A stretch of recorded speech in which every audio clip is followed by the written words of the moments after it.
មើលនេះចាប់ផ្ដើមផ្លែហើយពេញប៉ោះនេះអត់បានដាំទេឆ្នាំនេះវាដុះ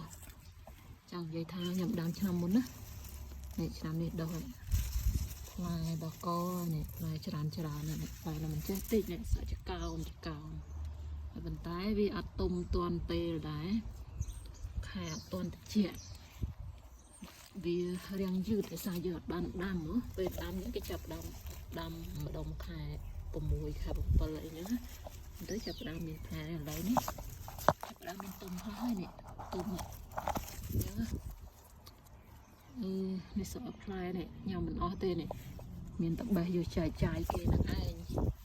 ផ្លែច្រើនណាស់នេះឃើញនេះសិតតែផ្លែពេញប៉ោះនឹងឯងផ្លែច្រើនមែនទែនអូនេះមកចកោមនេះទុំមួយហើយ